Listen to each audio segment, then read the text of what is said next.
We're here at the September meeting of the Ohio Gun Collectors Association at the Lorain County Fairgrounds, and I have with me Nathan Bowman, who put together a really interesting World War I trench scene depiction, and I'm going to let him explain it. Nathan? Hi, I'm Nathan Bowman. I'm the owner of Archival Arms. We deal in mostly historical firearms and militaria.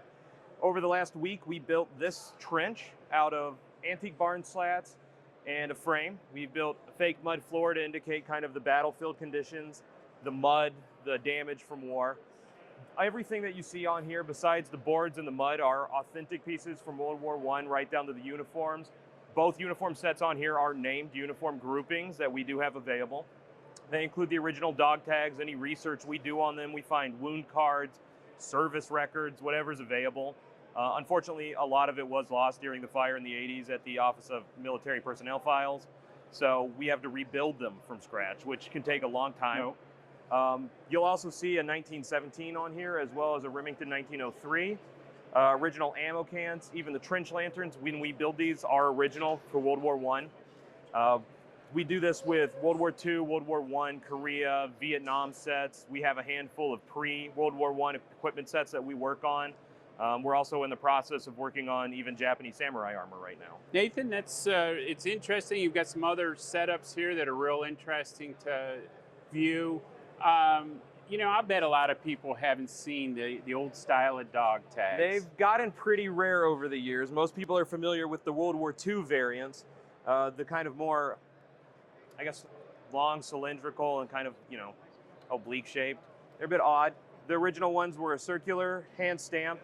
This one belonged to Adolf Ruth, who served in the 82nd Infantry Division. The one up here belonged to Corporal Edward Shirley. He served with the 4th Infantry Division, which was activated in 1917. So they both have backgrounds. We have not started our research yet on this grouping. It just came in about a week and a half ago, and we put it back together just for this show specifically.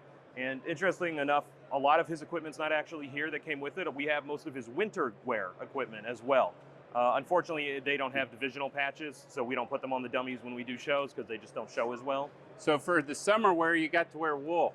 Yeah, apparently the World War I mentality, and under it is also his original uniform shirt, which is also incredibly hot, which is just more wool.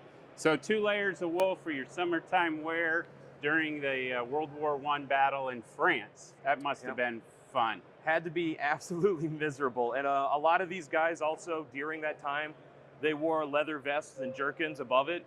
The AEF specifically, this is one of the original ones up here. We do have his back at our office. Unfortunately, it was in less serviceable condition compared to this one, so I didn't want to put it out because I was afraid it would damage it a bit more. It's also interesting because you'll see 2 different style of boots. World War I still had cavalry units in their traditional sense.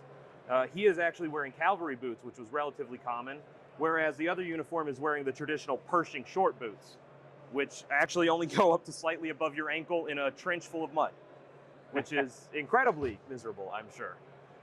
Well, Nathan, this is really neat, and it's a historical glimpse, a diorama, if you will, of this scene with very accurate clothing and firearms. I appreciate you coming out. No problem. I'm happy to be a part of it.